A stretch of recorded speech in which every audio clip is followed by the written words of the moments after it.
Thank you very much for that introduction, Miqdad. Assalamu alaikum and welcome to you all here, and welcome to anyone who's watching the live stream. Now, just to be very clear, given current events in Egypt, I just want to make sure that everyone knows I do not work for Al Jazeera. And so I just want to make sure that's on the record. Let's go straight to our panel then, first of all. On my extreme right is Mostafa Ragab. Mostafa was born in Egypt. He's lived in the UK for 41 years.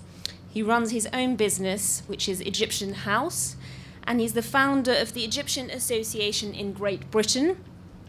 He's held various community chairmanships in the Westminster Borough. Right next to me is Kamran Bokhari. He's a scholar and expert in Middle Eastern and South Asian affairs. He's given briefings to the US and Canadian government departments. He's played a fundamental role in shaping STRATFOR's knowledge base in the region. And he's the author of a book called Political Islam in the Age of Democratization. I did promise I'd mention the book. On my left is Azzam Tamimi. He's a British Palestinian academic and political activist. He's currently the director of the Institute of Islamic Political Thought in London, a prominent member of the Muslim Association of Britain and the Stop the War Coalition. He's written several books on Middle Eastern and Islamic politics, including Rashid Ghanouchi, Democrat Within Islam, and Hamas, A History from Within. And I seem to have lost my fourth panelist, so I'm not sure what's going on there, but let's just start first of all. So for our very first question, then, let's go to Khadija Ghulam Hussain. Thank you very much. I'd like to ask, why do you think the Muslim Brotherhood won the election after the fall of Hosni Mubarak? Was it because there was an overwhelming tide of Islamist sentiments sweeping through the region? Or do you think there were any other factors that propelled the party to power? Thank you. Okay, Kamran, why don't you take that? Why did the Muslim Brotherhood win the election?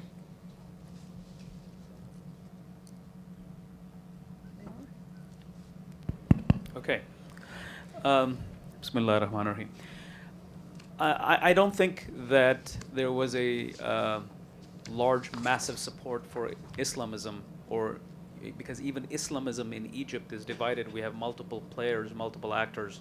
So there is no one Islamist movement, if you will. But from my point of view, I think the Brotherhood won that election because it was the most organized in terms of a group with a political machine, a machinery that was actually developed over decades and was ready to participate in elections. Until fairly recently, until the year-long rule of President Morsi, the Brotherhood was, by consensus, if you will, the largest political movement of the country. And I think those are the factors that allowed the Muslim Brotherhood to, if you will, take advantage of the presidential election. And prior to that, the parliamentary election, although its monopoly over Islamism didn't exist, and it was very clear from the parliamentary elections where a quarter of the vote went to An-Nur, the Salafi group. Azzam Tamimi, is it fair to say the Muslim Brotherhood won because there was no other alternative, really? Bismillah ar-Rahman ar-Rahim. Yeah. Bismillah ar-Rahman ar-Rahim. Well, several factors, I think, came together to make it possible for this to happen. In addition to what Kamran said, I think the history of the Brotherhood is well known to the Egyptian people. Generation after generation, the Egyptians saw this movement persevere while trying to get Egypt out of decline, out of colonial hegemony. This is the movement that offered more sacrifices than any other group in Egypt. Some of its prominent leaders, who happen to be prominent jurists and thinkers at the level of the entire Muslim world, were hanged. Many of its members remained behind bar for more than 20 years, some of them, and they did not change course. They remained steadfast. And I think this is something that people usually admire. Okay. Mustafa Rajab, why do you think the Muslim Brotherhood won over anyone else? Sorry, you need the, yeah. Just press up. Yeah. Assalamu alaikum. In fact, I think the Muslim Brotherhood have won for two facts. One, that they were doing a great job, a great community job in the community before the revolution by helping the needy and helping in all kind of departments in the community. Two, that the previous leaders, not just Hosni, have made sure that all political parties are weak, are useless, so there is no alternative for Hosni and his party. So when this revolution suddenly, with no plans, with no preparation, came in, the only people in the ground that they were ready and organized to take over were the Brotherhood. So there is two facts. I say that was the reason why the Brotherhood won the election. Thank you. Kamran, in a sense, the Egyptian revolution, if we can call it that, never really stood a chance. If we look at the election, there was a choice between the old regime, as represented by Shafiq, and then the Muslim Brotherhood. There was never a middle way as such. No, it's that one you need. That's for a TV channel. Yeah. Okay. Too many microphones. Largely speaking, I agree. But again, the fact of the matter is that when you have, so for our purposes, to simplify the situation, so let's just say there is a, if you look at the Islamist camp and then the non-Islamist camp, from within the Islamist camp there was a movement, which was the Brotherhood, and then there was a Noor. From the secular camp, there were two problems. One is that secularism was adopted by the NDP, Mubarak's party, actually Anwar Sadat's party that Mubarak presided over for decades. It had sort of undermined the appeal of a secular program in the eyes of the public, at least until the first 2 years after the uprising that overthrew Mubarak. So to begin with, there was sort of the pendulum was in favor of the Islamists. As I mentioned earlier, they were much better organized, and then again, on the secular side, there wasn't if you will, a counterforce. And if you think about it, from the point of view of the Egyptian military, it has a challenge, and that challenge is going to remain for many years to come. And that is that it does not have a civilian partner. The civilian partner that existed, the NDP, is out of commission. There was a hope initially after Morsi was elected that there could be some understanding between the Brotherhood and the military. Definitely both sides negotiated. If you look at the 2012 constitution that was approved via referendum in December of the previous year, not 2013, it had a lot of concessions to the military, and that was a give and take between the Brotherhood and the military. But ultimately, the problem was that from the military's point of view, if you can't govern and you have a lot of animosity, which was very clear from the percentage of votes. So 51% roughly went to Morsi, and Ahmed Shafiq, who Mubarak's former prime minister, had something like 49 or 48%. So almost half the country opposed the Muslim Brotherhood, or at least half the electorate, and that was that was for the Muslim Brotherhood should have realized that and said, okay, we don't have a wide support. The margin by which we won the election is small. Therefore, we need to engage in the politics of accommodation, consensus. They did that with the military, but not with the other political forces. And so it was only a matter of time that there would be a critical mass forming, and which would ultimately force the military. My view is that the military did not sort of seek the coup, did not happily want the coup. I think it was forced in a situation where you have millions of people out on the street and you have a president saying that I'm not going to resign. I mean, that creates a situation where you are not left with any choice. So that's sort of where I come from. Azzam Tamimi, you painted quite an idealistic picture of why people might vote for the Muslim Brotherhood, and for some people that might be true. The reality is that lots of people who may describe themselves as liberal, for instance, wanted to vote for something that was other than the old regime.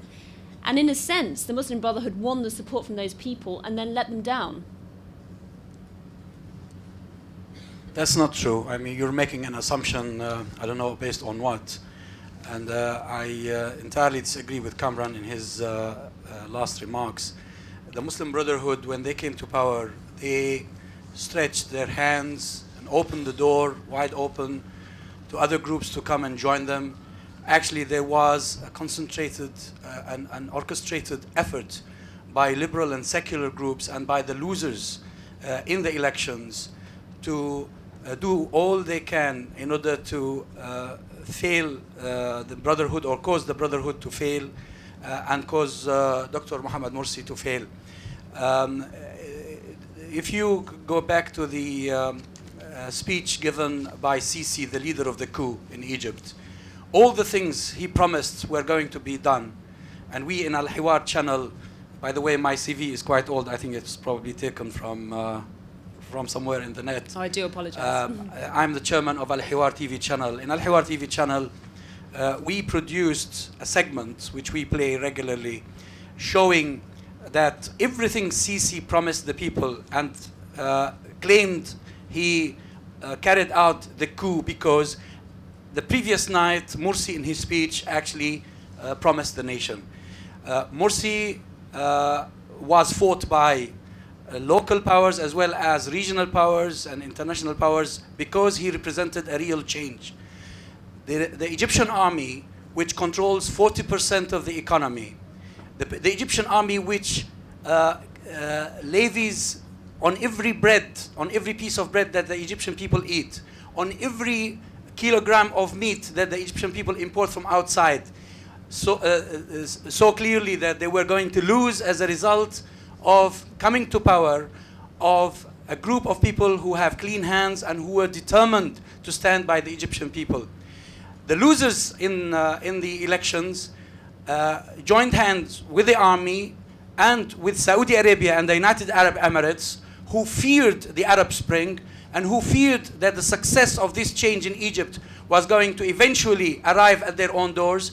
They collaborated together and brought down this regime. But this is going to be a very temporary situation, and very soon you will see the Egyptian people bringing back the legitimate president and the legitimate constitution. Okay, a very passionate view there from Azzam Tamimi. I do want someone to pick up on that point, but we've been joined by our fourth panelist, so a quick introduction. Dr. Omar Ashour is a senior lecturer in security studies at the Institute of Arab and Islamic Studies at the University of Exeter, and a non-resident fellow at the Brookings Institution. He's the author of The De-Radicalization of Jihadists, Transforming Armed Islamist Movements, which focuses on North Africa, and he's a former consultant for the UN on security sector reform.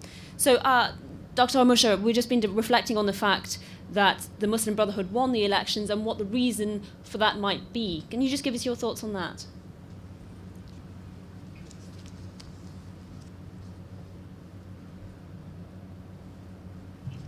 Thank you. I apologize. I came from a very long way from Exeter, so excuse me for the delay. You mean the election period between 2011 and 2013?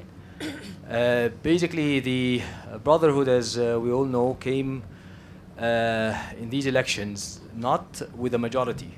They came mainly with a largest percentage of the vote. The vote was quite dynamic if you looked at it and if you dissect it.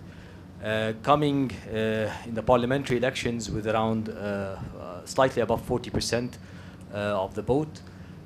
Coming earlier in a coalition that comprised Islamists and non-Islamists in March 2011 for a roadmap, a constitutional declaration referendum laid out by the military, by the Supreme Council of the Armed Forces.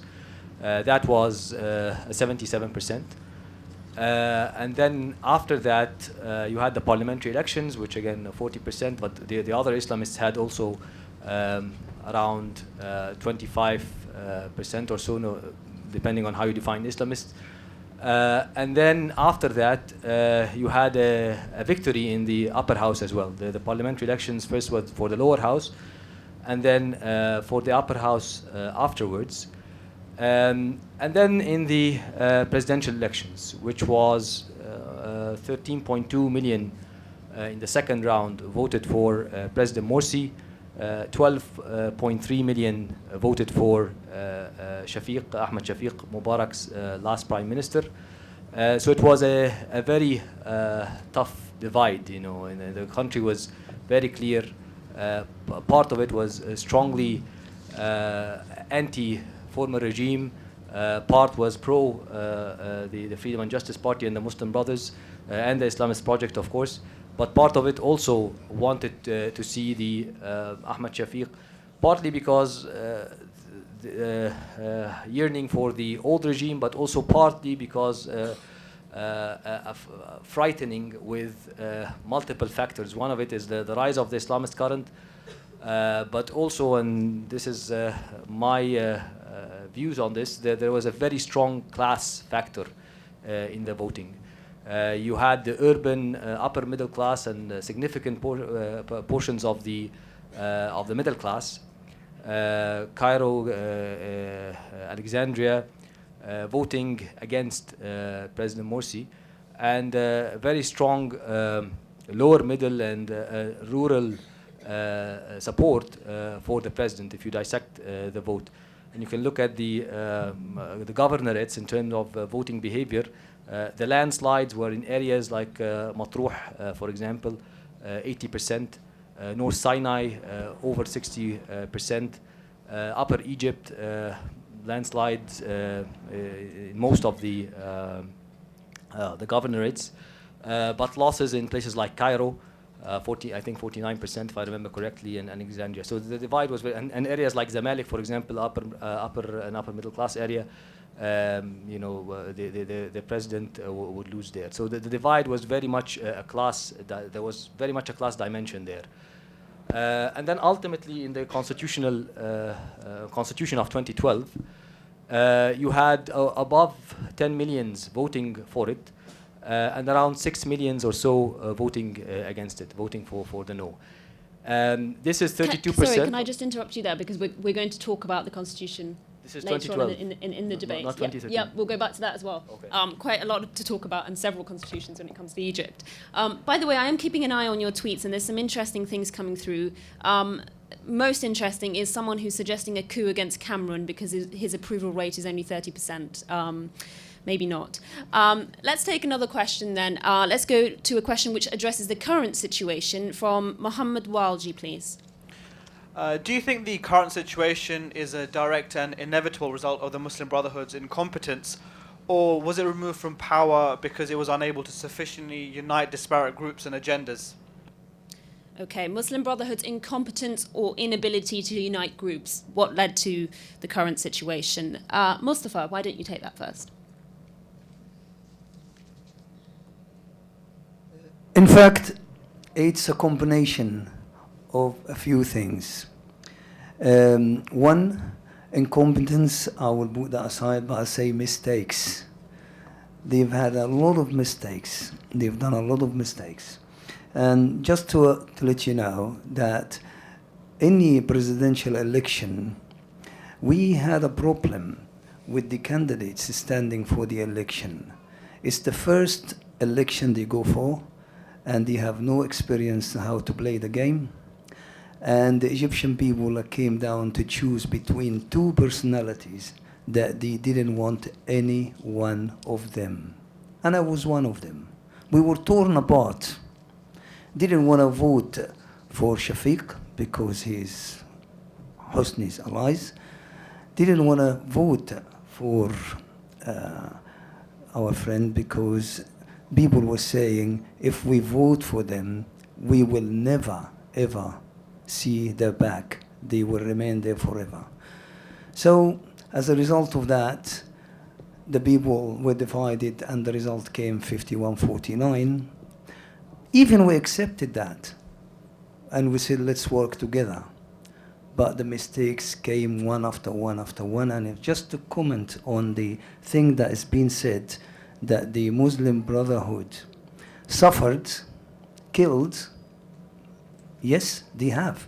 But you don't elect people and you don't give them positions because they suffered, because they got killed.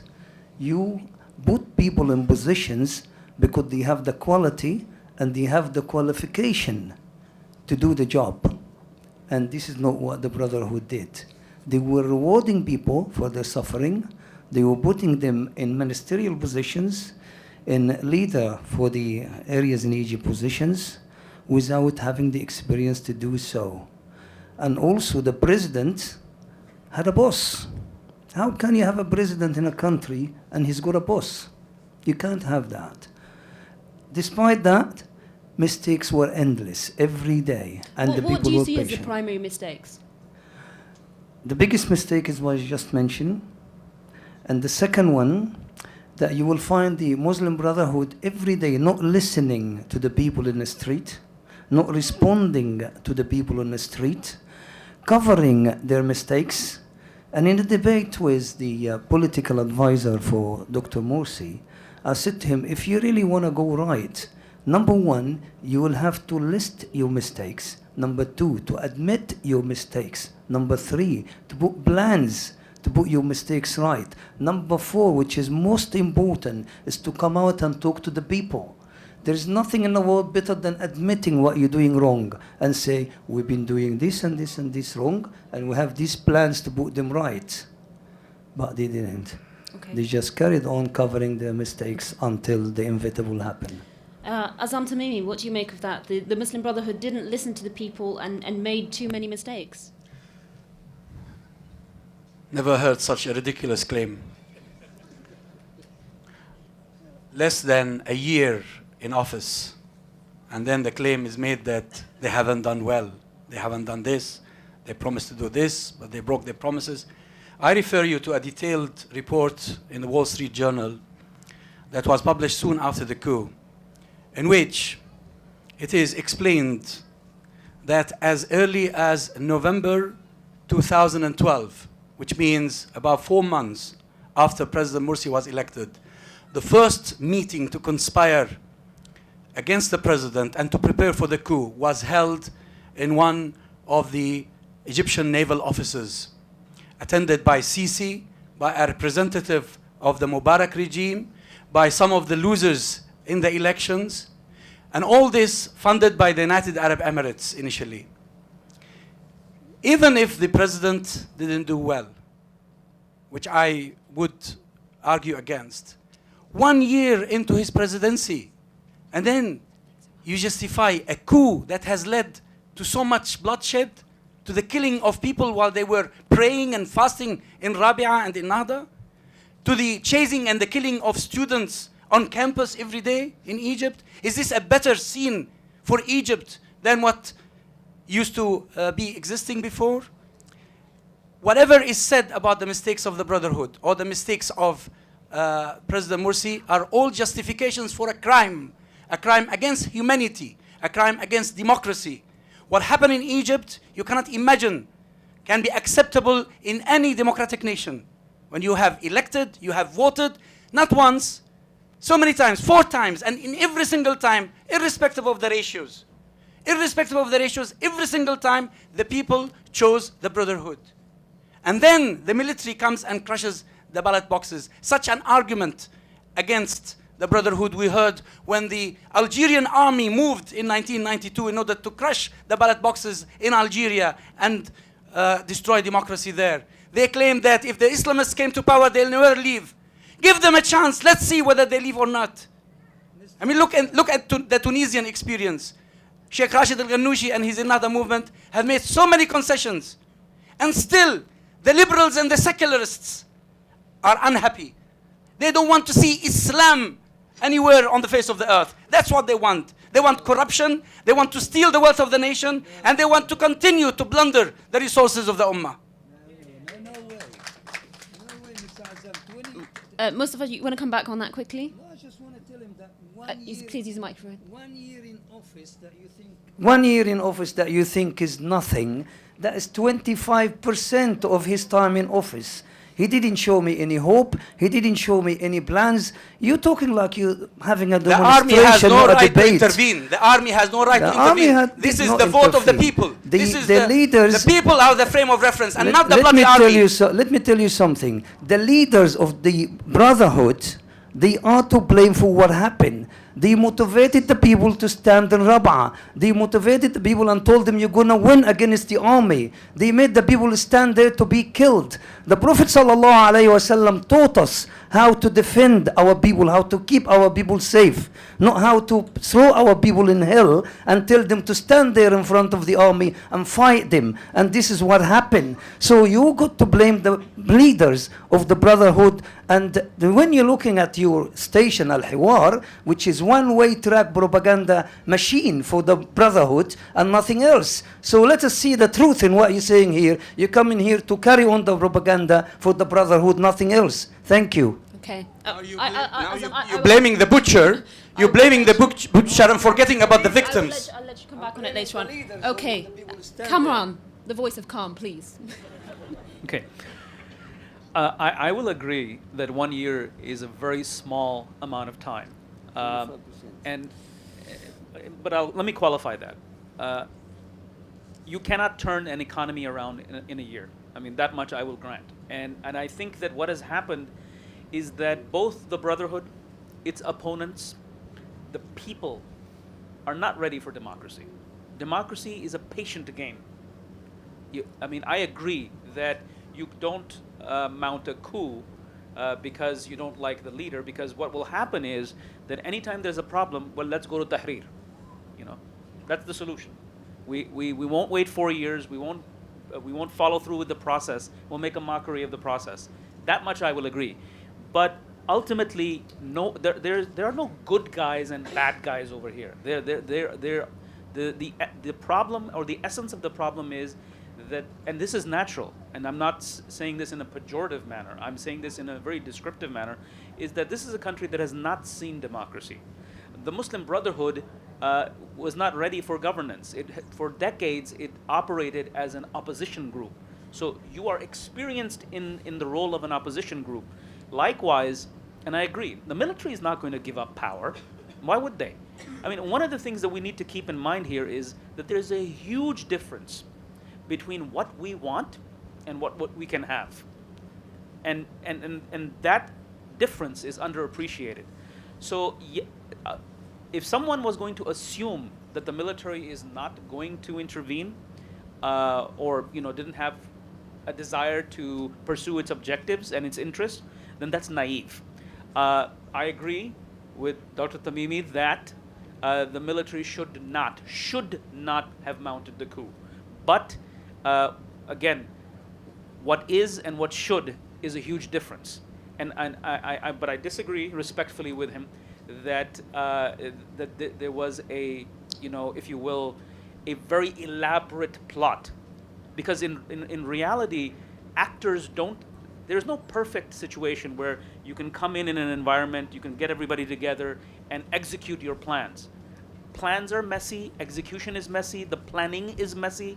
Sometimes not everybody's on the same page. Yes, UAE and Saudi Arabia, I agree, see the Brotherhood as a threat, and therefore they will do whatever it takes to stop the Brotherhood. But I will again maintain that I do not think that General Sisi and his close associates in the military, the top commanders, just decided one day that, we don't like this guy, let's get rid of him. I think that your hand is forced, and the reality is somewhere between desire and what you are forced to do. Okay. There is some strong views from the panel. Does anyone from the audience want to come in with a question or a comment? Yes, and just wait for the microphone to come to you. Assalamu alaikum. I have sort of 3 questions, as it were. Oh, no, one question, please. Don't be greedy. It's not. They're all linked. One, did Mubarak lay the rod for his own back by not purging elements from the old regime? 2, Sisi is clearly a Zionist-installed shill. There is Sorry, did you mean Morsi? No, Morsi, yes. Yeah. Did Morsi not make a mistake by not purging the old elements from the regime? Sisi is clearly a Zionist-installed individual, and there was no doubt about that. And thirdly, no one in any country would accept a coup, a military coup, there is no other word for it, for a government that has not been given any opportunity to turn around something that has been a dictatorship for 40 plus years and say that it's acceptable, the circumstances dictate such, and therefore it's not a problem that the army takes over power. That is outrageous to suggest that their hand was forced and that was the only option. Okay. Thank you very much. By the way, I should point out someone on Twitter is now suggesting a coup against Hollande because his approval rating was only 16%. Against who? Francois Hollande. Okay, Dr. Omar Ashour, why don't you take this question? So just to clarify, did Morsi make a mistake in not purging elements of the older regime? Is Sisi a Zionist entity of some sort? Okay, there's a lot to be said here. First, did President Morsi make a mistake? President Morsi came with a reformist mindset, not a revolutionary mindset. He was there to do more or less gradual changes. I think the textbook reform, if you read it in any institutional textbook, he was more or less walking that path, the path of trying to change specific individuals, trying to more or less accommodate some of the bureaucracies at the expense of the revolution at the street. Mostly the youth there who were quite dismayed. But is that a choice or not? I think it wasn't a choice because there is a question of capacity. You are looking at a president that came with with voters, 51%, 13 million, and nothing else. A political party and nothing else. Most of the bureaucracies did not see the guy who came with a background of a political prisoner, with the background of the Muslim Brothers, and with a baggage of coming on the legacy of 6 decades of specific leaders, mainly from the army. To qualify if you looked at the reasons for the coup, I think the reasons were not that rational.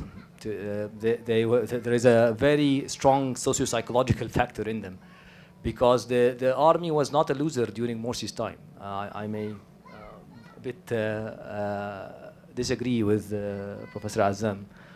The army had a lot of benefits in the 2012 constitution, including the military officer had to be the defense minister. And we can talk about the constitution later, but it was not a loser. The military economic empire that more or less controlled significant percentage of the Egyptian economy was untouched during Morsi. So they weren't hurting in that sense, but there's a psychological factor of, one, the elected civilian here is making some steps forward. Two, that elected civilian comes from the inferior civilian ranks. The inferior civilian ranks meaning lower middle class with funny accent, and comes from the Muslim Brotherhood, who were the ultimate enemy at certain points in time. So I think the core question was, did he have the capacity? I don't think he had the capacity. It could have changed had he gone the whole mandate, or had the democratic process kept on going. Because the ultimate test, to be honest, for any democracy is whether the elected controls the armed. And in Egypt, that did not happen since 1952. The elected never controlled the armed. The armed always controlled the elected, or rigged the elections, and controlled other bureaucracies. So it was very hard to change that, even though the challenge to this formula happened in January 2011 by mainly civilians wanting some kind of justice, some kind of freedom, and more or less elected institutions controlling the armed institution, the Ministry of Interior first and specifically, and then maybe at a later stage the Ministry of Defense. But that did not happen and was cut short by July 3rd. Thank you very much. Second question? The second question was I'm going to ask Azzam Tamimi to address that, so we can move on. So, Azzam Tamimi, did Morsi make mistakes in not purging old elements of the previous regime, but also to address this question of Sisi's links to Israel. Morsi didn't make any significant changes to towards Israel. He didn't cut off diplomatic ties, did he? Well, the remark about Sisi was a comment, not a question anyway. So, but you see, I would recommend to you an excellent documentary that is on YouTube about President Allende of Chile, the first democratically elected president of Chile, who was toppled by his own appointed defense minister, Pinochet. Egypt was a repeat of almost a repeat of what happened on the 11th of September 1973 in Chile. When you have a democratic transition that brings in a civilian president who has no control whatsoever or authority over the institutions of the state, as Omar has said. So the army, the police, the intelligence services, the media, and you have the business community. All these were opposed to Morsi and to the Ikhwan. So it wasn't really, probably if I were to talk about an error of judgment on the part of the Brotherhood, probably they thought that other elites in the Egyptian society were going to be as democratic as the Brotherhood. Actually, the Brotherhood, the Muslim Brotherhood, have today proven to be the real democrats, not only in Egypt, but across the Arab region. So the institutions were actually acting against him rather than standing by him or even just standing neutral. And therefore, he couldn't really do anything in 1 year. Had he stayed in power, had he been able to complete his ambition of electing a parliament. By the way, there was an elected parliament that was dissolved by the judiciary that was left over by Mubarak. Illegitimately, by the way. So Morsi's ambition was to pave the way for the election of a parliament that would then fill the gap, fill the huge vacuum that existed in terms of legislation. Because you needed legislations for all sorts of things, including reforming the institutions. And that's why they immediately went against him and brought him down. Mostafa Ragab, you've pointed out that the Muslim Brotherhood made lots of mistakes. Azzam Tamimi would point out that they never really stood a chance. What do you say to that?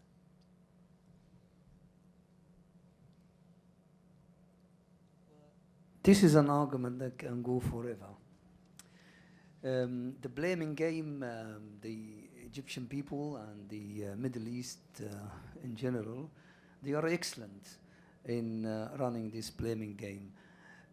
But if you look at the mistakes we were saying, that Morsi was trying to make sure that the loyalty of the people he appoints in positions to the Brotherhood. And we said, if he makes sure that the people who pick up to do this job are well-qualified people, experienced people, and the loyalty is to Egypt, not to a group, that would have been much better for Morsi, and Morsi would have seen by the Egyptian people at large as the president that can lead the country to a great future. But this did not happen. And then relying on rumors in a society that loves rumors. And Sisi is a Jew. His mother is a Jew. That's the first rumor. You don't go to a military university if your mother was a foreign, not a Jew. 2, Sisi is dead. 3, Sisi is Christian doing a crusade.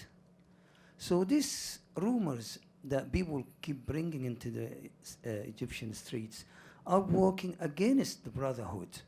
We want to work with an honest society, with honest leaders who look to the country, not to look for their own interest by spreading rumors and just trying to paint the other people with the color they want.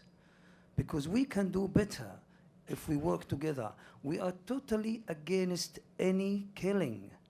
And we've said before that if you're gonna clear the streets of Egypt, the squares of Egypt, please do not fire a bullet upon an Egyptian. But Unfortunately, as I said, if you have a leader to tell you to stand up against the army and you're going to fight the army and you're going to beat the army and make the people stand to fight the army, you have to take the responsibility for what happened. So we here looking at what happened from the Muslim Brotherhood, what they have done, have they tried to do anything to the economy, to the education, to the industry, to anything in Egypt that can people in Egypt can see that yes, we're going to have a future. Yes, we're going to have a government that will build Egypt again. They did have the chance, as I said. 1 year is not a short time in my opinion. It's 25% of your time in office. You don't have to achieve, but you can give me a hope. You can give me a plan that you're going to achieve. And when I see that, then I will support you. And this is what we did, but we didn't have the results. Okay, thanks. Kamran, we've talked a lot about the old regime, not purging elements of the old regime, but one of the things that really enraged people is the 2012 constitution and the attitude to minorities, the attitude to women. That could be seen as a fundamental mistake. Could you talk a little bit about that? Yes. Before I jump into that, I want to add to the conspiracy theories. There is a conspiracy theory that Sisi is an Islamist. And it's not coming from frivolous people. It's actually, there's an article written by Robert Springborg, who's an American scholar on the Middle East, and he cites his thesis at the military college that Sisi attended while he was there, and he wrote on how, Islam should be part of the political setup. So, if we go into the direction of conspiracy theories and whatnot, we will get lost. So I think that we should refrain from this. I mean, these caricatures of Zionist and Islamist and all of that, it makes no sense and it doesn't help. Now, as far as the Constitution is concerned, I will maintain once again that if you look at the body, now today we say, well, there are only 2 Islamists in the 50-member body that crafted this 2013 Constitution. One is the representative on Noor, and the other is Kamal Helbawi, who is seen as a renegade of the Muslim Brotherhood. And so we can flip that, and we can go back to the 2012 Constitution, and we can say, well, there weren't anybody representing the non-Islamists. I refrain from liberal and secular because that becomes messy. That means something specific, and it loses meaning if we apply that to different contexts. So non-Islamists were not represented, and there was a genuine fear. Now, even if the fears are unfounded, see, nobody operates on intentions. No one knows the intention of other.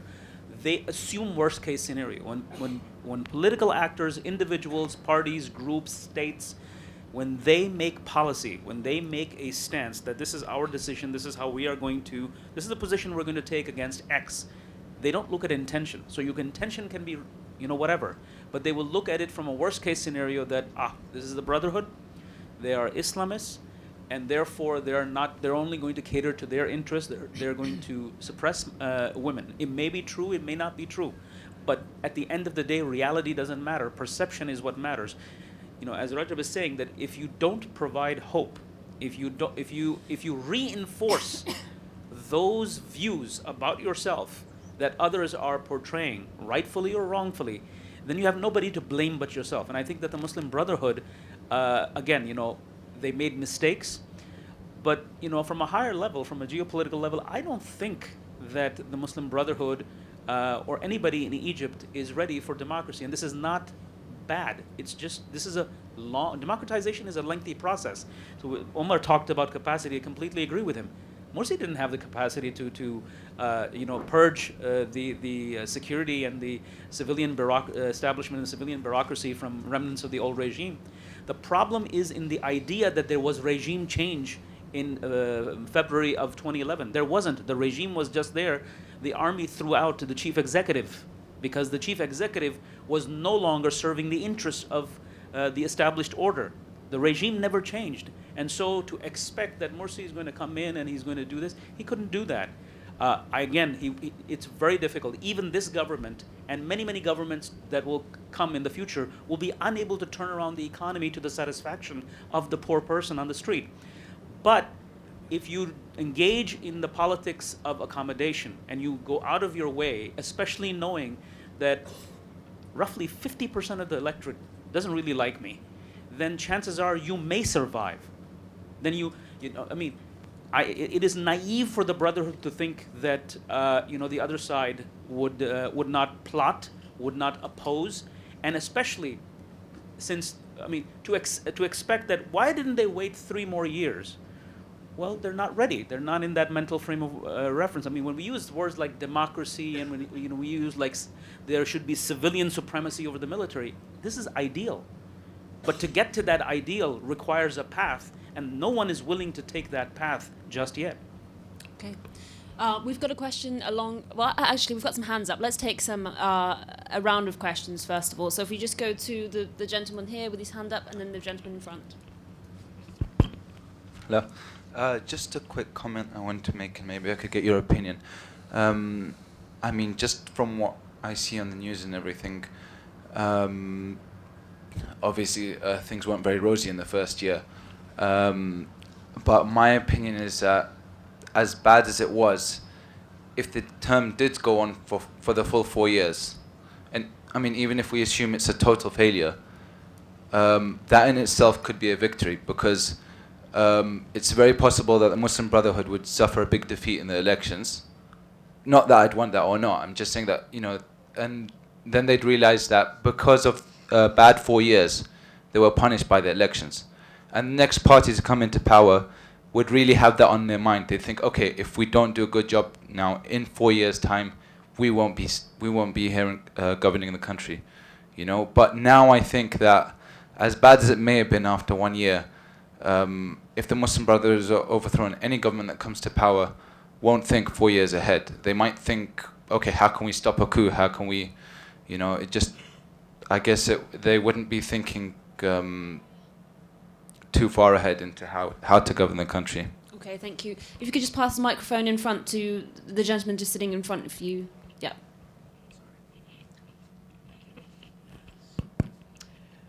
Well, I'd like to ask the panel here from Egypt, as a British Muslim in Christian society, why have you Egyptians negated 20% of your Christian population regarding your razzmatazz political games in Egypt?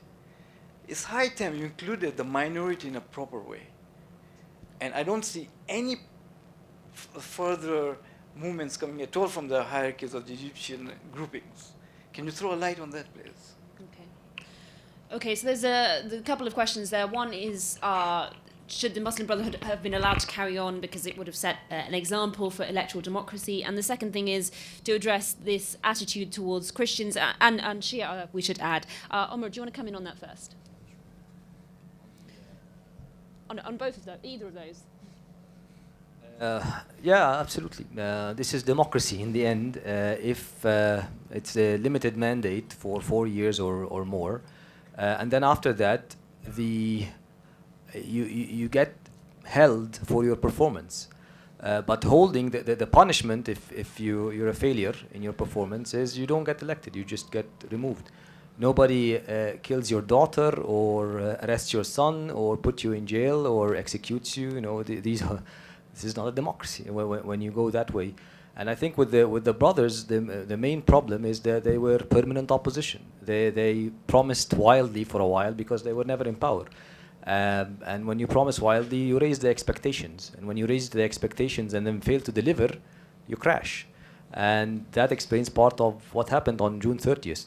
The crowds that went down had very high expectations. Part of them voted for the president. The majority did not vote for the president, but the part that voted for the president had high expectations and were very disenchanted to see no changes. But to be honest, I don't think any government will be able to make significant changes, especially on the economic dimension. The economic dimension and the social justice dimension are the most difficult in Egypt. Egypt is almost 90 million in terms of population, with very limited resources. Only 10%, they live on 10% of the land. I always tell my Libyan friends and colleagues, you have an easier job in selling hope. You have a limited population on a huge wealth on the country. So the GNC should be able to sell hope easily. In Egypt, it's very difficult to sell hope, and very difficult as well to sell, if you want to be honest with the people, not trick them and tell them lies. It's very difficult, one, to sell hope, and then two, to solve the economic problems in 5, possibly 10 years. You will need major changes, including as well addressing some of the very politically sensitive issues like the military economic complex. But also on the other question of minorities, yes, absolutely. It's still Egypt did not reconcile with itself until not on political level. In terms of political affiliation, who's who, it's a matter of a zero-sum game. And on the ethnic dimension, on the religious dimension as well. And we don't only have Christians. We have Baha'is, we have multiple other religious communities who would argue strongly that they're not equal citizens. So that dimension was not, I don't think it will be addressed unless you have a functioning democratic society with strong rights that are being upheld, not just written on paper. Because you can write wonderful things on paper. The Constitution of 2013, I know we'll come to speak about it, has some nice articles on paper. But on daily basis, you see, as was mentioned earlier, students killed on campus. You had on the 14th of August, more than 1,000 people were killed in 7 hours in the storming of sit-ins. This is even compared to Napoleon's storming of Al-Azhar, which killed only 600 people, is a major massacre. So you had a different level of repression, despite anything written on paper. All what is written on paper is great, but to change these practices, attitudes, standard operating procedures, even social attitudes to one another, you need some very serious and thorough work. Thank you. Azzam Tamimi, if you can take the question about minorities, and if you could particularly address, I mean, your assessment of the Muslim Brotherhood's attitude towards Christians, towards minority Muslim groups? Well, I must say first that I'm really saddened by the fact that some of the information given here is totally untrue. Kamran, I'm really surprised that you described the committee that formed the constitution in 2012 completely in a wrong way. I don't know whether you don't have the information or what. That committee was truly representative of the entire Egyptian society. There were Christians there, there were women, there were liberals, there were all sorts of people, the army was there, the police. What happened is that after it became clear that certain groups were working to topple the democratic process, they started pressuring these groups to withdraw from the committee. Eventually, the very last days of this committee, many of the representatives of the church were pulled out.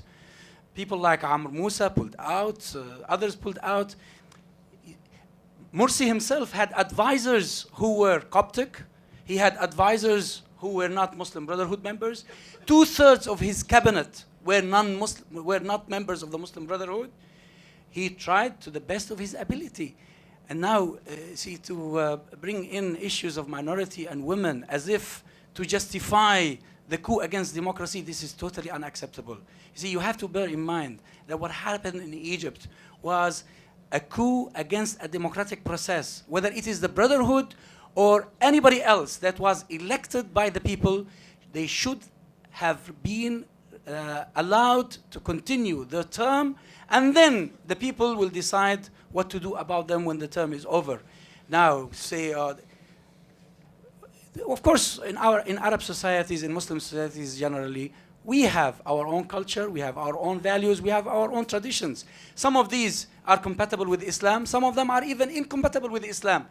Yes, there has to be a process of reform in so many parts of our lives, but don't ever use these justifications in order to allow Sisi and his criminals to get away with a crime against humanity in Egypt. Well, Azzam, you might say that it doesn't justify a coup, but can you say that you're not embarrassed of the attitude that the Muslim Brotherhood took towards minority groups? I mean, we There saw, is nothing but embarrassing. we There saw- is we nothing saw- we embarrassing. saw- there are people here who Why are are very you concerned saying about the to fact be that we embarrassed? saw- There is nothing embarrassing about the Brotherhood and their position vis-a-vis women or minorities. What about the fact? Nothing whatsoever. What about the fact that Shia were lynched at the time that Morsi was in power, and he didn't do enough to speak out against it? He couldn't control his own police. I'll tell you what's embarrassing.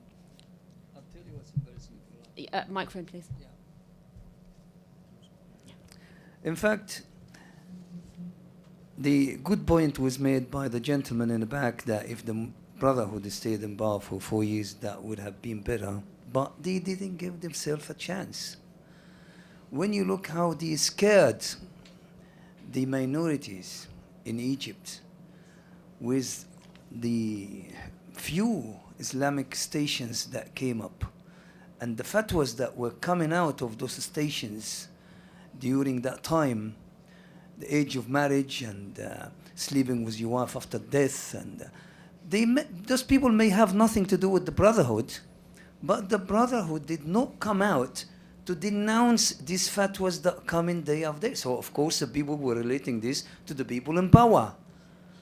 So when you have this embarrassing thing, not just the Christian were scared to death, the whole community was scared. What are we going to? Where are we going? What's all these things are coming out? Where we're going to end up with? So they did not give themselves a chance. This is because when we talk about the mistakes, actually, during the debate now, these mistakes are coming out. We're looking at a few mistakes all the time. So there were mistakes after mistakes. So they did not give themselves a chance. Looking at the Christian community, not just the Christian community now, but when you look at the constitution that even included the Egyptian abroad, that even included the people of Noba, that even included, you see the volume of women that came out for the election. Now the people got hopes. And forget about Sisi, because there is a government, it's a shaky government, not taking firm action sometime, but there is a government. We're going to go into now the parliamentary election and the presidential election, and people should join. When people call to boycott the elections, so what are you going to do by boycotting the election? You're not going to win. You're just excluding yourself from being heard, from being your voice being heard. And then you're going to come and cry and say, it's a fiction, it's not true. So people here have to talk to their community, whether they are Brotherhood or any other group, to make them aware of the role they can play, to make them aware how effective the voice can be. And if you're expecting Egypt to change in a year or 5 years, you're mistaken. You cannot get people who lived in these old dark ages to be okay in a year or two. We're going to go a few stages.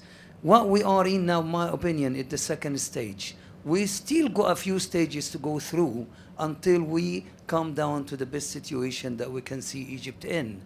People were not allowed to demonstrate. People were not allowed to take a job unless they are in a ruling party. They are not allowed to transfer to another department unless they are in the ruling party.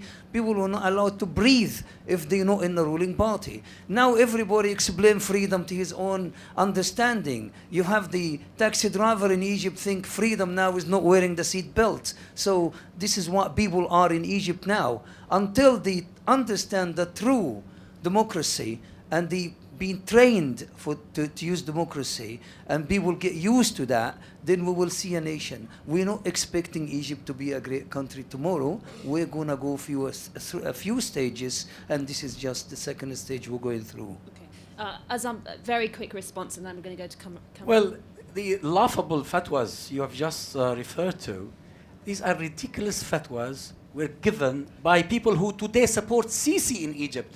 Some of the Salafist groups that are funded by the Saudi intelligence within the Noor party and all the owners of the previous Islamic channels that were closed by Sisi initially, none of them was from the Muslim Brotherhood. So to blame the Muslim Brotherhood on everything that anybody does anywhere in Egypt or anywhere in the world is just ridiculous. Okay. You have a media minister. Okay. You have dealt with that. Okay, Kamran, if you could go back to the issue of minorities, and also someone on Twitter's come up with a relevant question saying that did Morsi do enough to distance himself from the extremist Salafi speakers? Okay, Okay, let me start with that, and I will, but I also want to get back to what Dr. Tamimi said, but no, he didn't. If you look at, see, when you're in a situation where you need a coalition, you're losing support, you're already beginning with 51-49, and somehow you need to be able to maintain legitimacy, then you will go to anybody who's willing to do business with you. I'm not saying that the Brotherhood condoned these fatwas, and I agree, I mean, there are Salafi elements, and even the Salafi landscape in Egypt is very, very complex. There's no one group, there are multiple groups. Some of them were aligned with the Brotherhood, and some of them are now aligned with Sisi. So, but the government didn't do enough. On top of that, key appointments, governorships towards the spring of 2013. I mean, the person who was involved, the group that was involved in the attack on Luxor in 1997, you have a governor from that particular group. I mean, is he a bad guy? I don't know. Is he a good guy? I don't know. But it's a political blunder to actually come say, oh, forget about 1997, this man is going to become the governor. So appointments. Second of all, why don't you distance? Why don't you come down strongly? You already know that you're going to be attacked for this. You're not doing it. You don't like them. You have theological, philosophical disagreements with the Salafis. All the more reason to come out and say, condemn it. Or say, we're putting a ban on this channel because it's not behaving democratically. That would have won the Muslim Brotherhood a lot of support. But they didn't do that. So blunders, mistakes, incompetence, we can't just brush those away. I just want to get to the issue of the minorities. I mean, the minorities, look, we're not going to change the mentality of people. This is a multi-generational process at a bare minimum. So if you know that the Coptic community has strong, deep reservations against the Brotherhood, it is willing to side with anybody to make sure that the Brotherhood doesn't come to power, rightfully or wrongfully, then it's all the more reason to go out of your way and say, we can't move forward without you. So yes, Dr. Tamimi, you're right. There were members of different community groups and whatnot in the committee, but they pulled out. Now, the Brotherhood should not have gone ahead with its allies, some of the Salafi allies, and went ahead and did the constitution, because what it means is that even if you didn't want to do that, you have demonstrated that you are engaged in the politics of exclusion. Again, perception is much more powerful than reality. And I respectfully disagree. I'm not trying to justify al-Sisi. I'm on record of saying it's a coup. We need to separate analysis from what our desires are. We cannot analyze objectively, rationally, and come to the truth of the matter if we confuse between what is happening with what we want to see happen. I mean, we have to take a stand on that, and I think that so if one is trying to understand Sisi, that's not taking a position against the Brotherhood. If one is trying to understand the Brotherhood, that is not trying to take a position against the military. So these zero-sum attitudes are not going to get us anywhere. Okay, I think we've only got about 15 minutes left, so let's take some questions from the audience.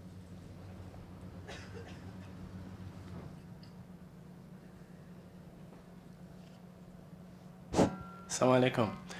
I've been following events in Egypt for a very long time, and I think in terms of a lot of the mechanism and political climate has been discussed. But when the massacre in Rabat took place, I found that very shocking. And I think even more shocking was the number of Egyptians that I was talking to who justified the massacre. And this showed that there was a deep hatred for the Muslim Brotherhood. So I am thinking, and I want some comments on this, is this a PR issue, or do people have genuine reasons to be afraid? So I went to the demonstration outside the Egyptian embassy. There was one, held after that massacre, because I felt quite strongly about it. And there was some, speeches in Arabic, which I don't understand, although I'm half Egyptian. But again, just from that, I felt a bit excluded at that demonstration. And then a young brother said something which I found puzzling in the sense that he said, look, we're ready to die for this cause. And I found that puzzling for two reasons. First, I was at the demonstration, but I wasn't ready to die at this cause. I felt strongly about it, but I wasn't ready to die for it. And secondly, I didn't understand what the cause was that they were ready to die for. And what I really want to ask is, what is the Islamic political movement? You know, what do they actually offer to the people? And in all my years of following the events of Egypt during the revolution, this is something I've still failed to understand. Because having been to Egypt, Egypt is a religious society. And as soon as you go outside of Cairo, it's a very religious society. So what does the Muslim Brotherhood and other religious parties like the Salafi offer? More religion? That's not what Egypt really needs. So now I want you to shed some light and say, well, what is the role, you know, of the Islamic political movement? What are they offering us, you know, as a Muslim audience and also as minority audience living in the Muslim world? Okay. Let's just take one more question if we've got one. Yay, a woman.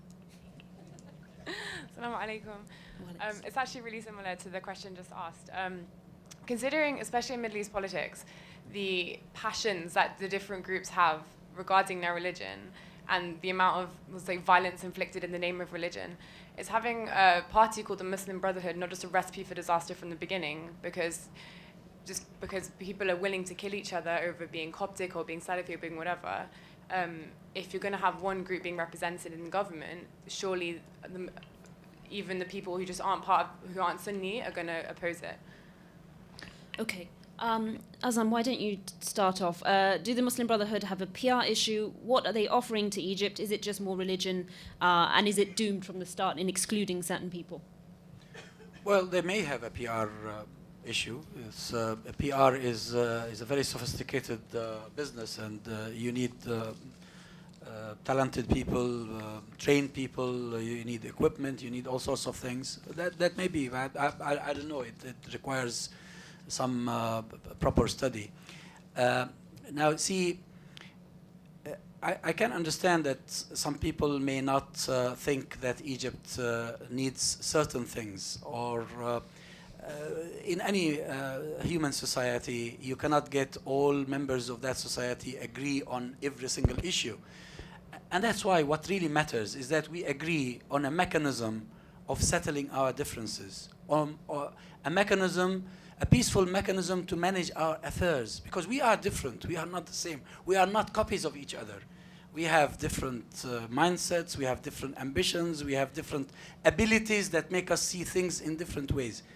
And I think democracy is the best way to do this. Whether you agree with the Brotherhood or not, whether you love the Salafis or not, whether you like the liberals or the secularists or not, these trends exist in every Arab, Muslim or human society today.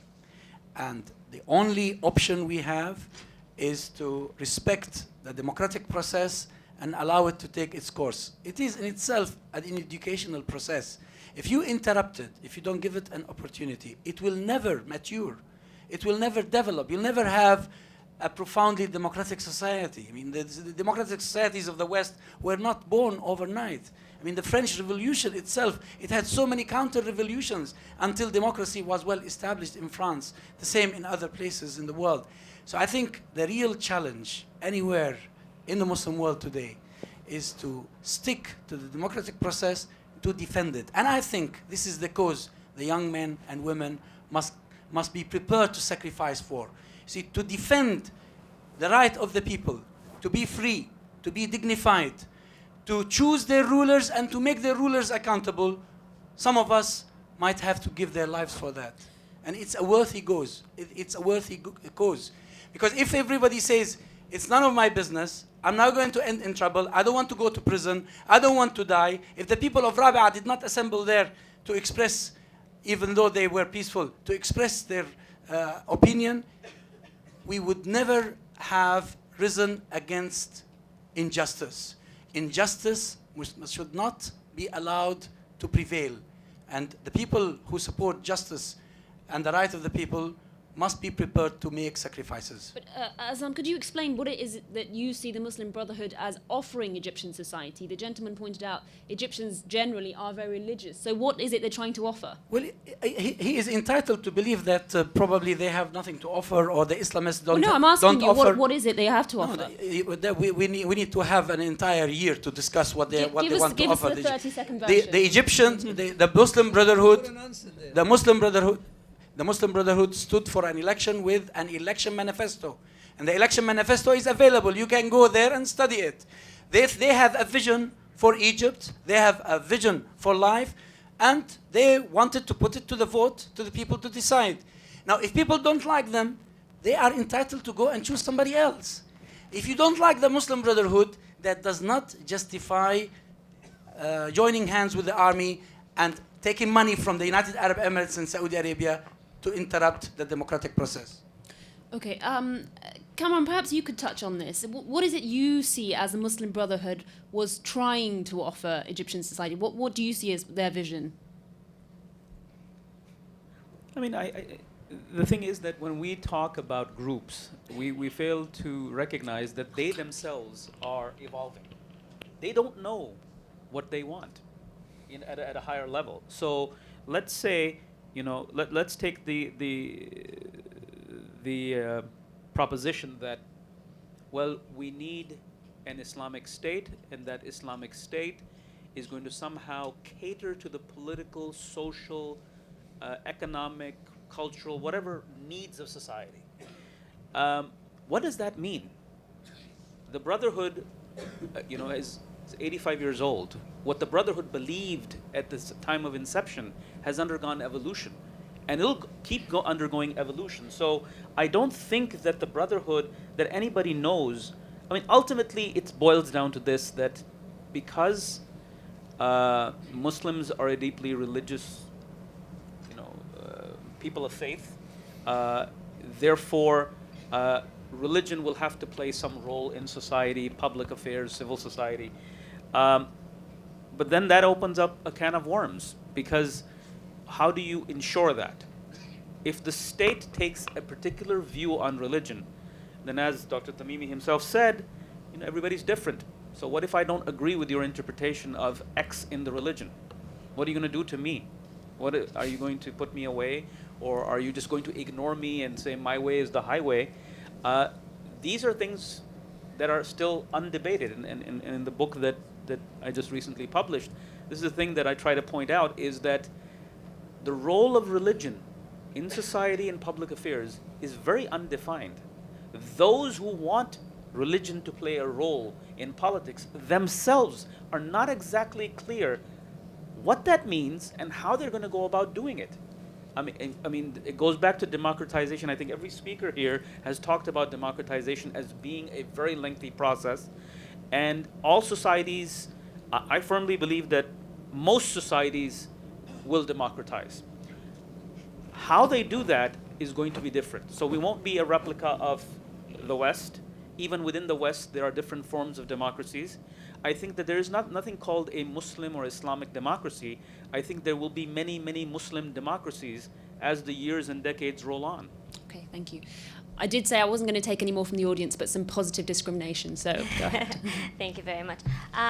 Just a comment on Dr. Tamimi's, that I do agree that democracy is a process, but I do not like, and I disagree with the idea that violence is needed. Violence begets violence, and I do not think there's a role for it in any country, in any given process.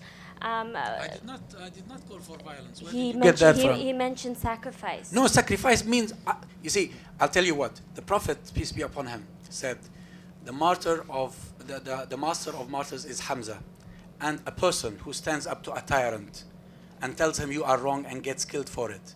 You don't have to exercise violence. Just stand up for what is just and say to the tyrant, you are a tyrant, that I disagree with you. That's what I mean by sacrifice. I don't mean you carry arms and kill people who disagree with you. I'm totally opposed to this. Fair enough. I just wanted to lay that out. And the other mentioned that Mr. Bokhari mentioned that, he mentioned something about Morsi needing to accommodate or be more accommodating, whereas Dr. Ashour mentioned that he was accommodating to the military. So how much more accommodation, or if both of you could comment on that what exactly were you referring to? How much more accommodation was needed, and if so, what was done? Two quick things. I didn't say that he didn't accommodate with the military. I said he did accommodate the military, but the political forces were not accommodated. Many other factions, because we can't just think of everybody who opposes the Brotherhood as the puppet of the military. No, they have their own views. I mean, if you look at the way the judiciary behaved during the lead up to the elections and bringing this thing into the court, that this election is invalid, that thing is invalid, there are two theories. One is that the judges and the institutions of the judiciary are puppets of the military, and they're just saying, sir, how high should I jump and when? That's not the way reality works. They were doing things on their own. So there were people besides the military that the Muslim Brotherhood needed to reach out to. And frankly speaking, the Brotherhood itself went through an evolution during the whole election process. They didn't want the presidency in the beginning. They made it very clear. But then they shifted at one point, and it is based on a rational calculus. That doesn't mean you don't miscalculate. I think they miscalculated, because ultimately you're going from a dictatorship, which is a secular dictatorship, to something that is Islamist, and you say it's democracy, your opponents say, no, this is going to be another form of authoritarianism. So how do you reach out to those people? Okay, I think we've only got 5 minutes left, so I'm going to go to all of you. I'll start with Mostafa to give me your assessment of what you think the future is for Egypt in the next 5 years, although maybe we should say next year, given the pace of events in Egypt. And particularly if you could address perhaps is it inevitable that Sisi will become president? And if that's going to happen, how is that going to work out for Egypt? Right. Personally, I'm a great believer that everything happened for a reason that only Allah knows that reason. And what we've seen through the last 3 years from the beginning of the revolution, when it wasn't meant to be a revolution, but Allah subhanahu wa ta'ala wants to change Egypt and made a revolution, thanks to Hosni, with his stubbornness and what he done. And then the Muslim Brotherhood, and I always try to call them the Brotherhood, to be honest. The Brotherhood, in my personal opinion, are a political group under a religious umbrella, and this is where the fault is. And what they've been doing through the years before the revolution, the good work they were doing on the ground, they were gaining the support of the people getting ready for what they planned for. But when the time came, it doesn't mean that I am a good community leader or good volunteer in organization that I can be elected as a member of parliament tomorrow. It doesn't mean that I can be a member of parliament, that I can be good for the prime minister tomorrow. So this is the mistakes that happen. They did not, if they stayed, okay, playing their but rule. Mostafa, can we talk about the future now? What do you see as the future? The future, first I would like to address the point that everybody like to know about Sisi. I wish that he stay as he is and does not go for the presidential election. But we have a habit in Egypt that when we like leaders, we like to see leaders. And when Sisi came out as a leader, the people of Egypt are the people who are making that mistake of pushing Sisi to become a leader. But I wish he will not stand for the election, because that will damage some of the work that is being done. I wish he stay as he is with the army. And the future for Egypt, there is a future, but we should give time. We should be patient. Things will not happen overnight. Okay. Kamran, Egypt does tend to like strong leaders. Many other countries do, arguably. But why is that, and what do you see as happening in the future?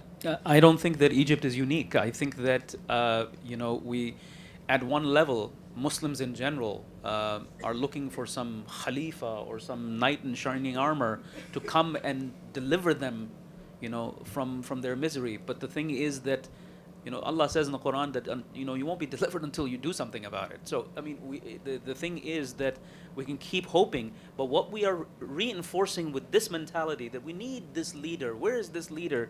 We're creating dictators. We are reinforcing the idea that no, we're not ready for democracy. Only a despot can really take care of us. We're like sheep that needs a shepherd with a big stick. As for the future, I think that we need to look at the way Turkey and Pakistan have evolved. They're still evolving.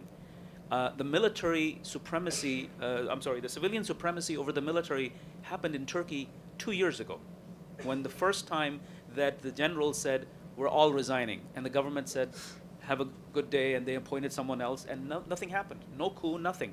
So there's complexity behind it. You have to have a good economy. Same thing in Pakistan. And I go back to the idea about process. Yes, should have waited for 3 more years and let the people vote the MB out. Because what happens is that you come back as a martyr. You know, oh, we weren't given a chance. If you look at Pakistan, the Pakistan People's Party consistently came back to power because the military interrupted their government. What happened last May was phenomenal. People booted them out after 5 years. They put up with them and they said, you go, because you're not delivering. That also takes time. It's not going to happen anytime soon. So we need to do sabr, and we need to sort of let this thing play out. This is not like, you know, video games or, you know, mechanical thing. This is human nature, and human nature is very tricky. Okay, thank you. Azzam, earlier you said that you see the situation changing within a year. No, I didn't say within a year. Not within a year, but soon. God knows. Okay, but what do you see as the future, and is the counter-revolution going to be led from the Muslim Brotherhood's new headquarters in Cricklewood? Well, the counter-revolution is Sisi. The revolution is the Brotherhood. The counter-revolution, then, maybe. Well, you see, I think it's a wrong conclusion that the Egyptian people are pushing Sisi to become president, or the Egyptian people want a certain another despot. The Egyptian people on the 25th of January 2011 rose against despotism. Today in Egypt, there is a military dictatorship. There is no freedom of speech. People are not allowed to express their views. The media, the whole media is controlled by the military and by those who are allied with the military. I think the majority of the Egyptian people want their freedom, want their dignity, and that will come back to them, just as it happened before in France, although it took much longer, as it happened in Chile, and it took longer. I hope that in Egypt it will not take that long, and we will see democracy come back to Egypt. Egypt is a cornerstone in the Arab region. Egypt is the most important country in the Arab world, and therefore the democratization of Egypt will set the ball rolling for the entire region, I hope. And Omar, if you could just give us your final comments, and particularly to address that last point, Egypt is very much seen as a leader in the Arab world. What consequences does what happens in Egypt going to have on other parts of the region? Well, what happens in Egypt never stays in Egypt. That's part of the. Sometimes it's good and sometimes it's bad. I think what July 3rd has sent to the region is that the constitutions won't guarantee your rights. The votes won't guarantee your rights, and certainly the political institutions won't guarantee your rights. What will guarantee your rights is your arms. And so if you got some arms, don't leave them anywhere. Keep them under you. And that message was sent loud and clear to Libya, sent loud and clear to Syria, sent loud and clear in Yemen. And if you look at the statements of some of the political groups there, you would find some interactions with what happened. So that's on the negative part. I wish I did not finish because I think Azzam and maybe Mr. Ragab pops up a bit. I give just a bit of a gloomy picture. We know how coups work. Political scientists have studied coups quite significantly. We have from 1946 till 2008, we had 217 successful coups. Successful meaning removed the executive for at least a week and took over power for at least a week. And from those 217, 14 only instituted the democratic process, or an electoral process, not necessarily a democratic. So less than 6%. The good news is that the list includes places like and those 14, this is the other part of the problem, is that they were coups against dictatorships. not coups against elected institutions. So when coups happen against elected institutions, things usually get ugly. Usually you end up for a while, not permanently, but for a few, somewhere between months or to years, sometimes decades, with either a military dictatorship, a direct one, or a dominance of the military in politics, meaning a civilian facade with military domination, or a civil war scenario, or a persistent civil unrest scenario. And the patterns start, from early 20th century, Spain, 1936, obviously a civil war scenario, a coup against an elected institution, all the way to Syria in 1949, passing by Iran in 1953, going to Brazil in 1964, to Chile in 1973, to Turkey 1980, to Sudan 1989, to Algeria 1992, all of them coups against elected institutions ending up in one of the 4 patterns I mentioned. The less bad news is that aside from Sudan and Algeria, most of the list are now democracies, full-fledged democracies. Usually after a high price the country pays, a high price in the Spanish case you had 250,000 dying. In the Turkish case, you had tens of thousands in 1980, tens of thousands arrested and some executed. So usually the country pays a very high price once a coup is staged against an elected institution, partly because the elected institution is there in power for a reason. It has a segment of support among the society, and usually that segment resists. And when it resists, it does not have the firepower. The balance of power is usually towards the armed institution, and you can imagine what happens. So on that, I'll make a final optimistic note is that usually the transition to democracies happen via a compromise. And once you have the will to compromise among the leadership of the usually the armed institution, because they have the upper hand, usually you end up with an initiation of a democratic process, and hopefully this will happen soon in Egypt rather than later. Okay, thank you very much. On that rather optimistic note, we're going to have to end. I can see someone on Twitter says Egypt is in desperate need of tea, and so am I. So thank you very much to our panel, to the audience, and to anyone who is watching at home. And I look forward to joining you again for another debate here.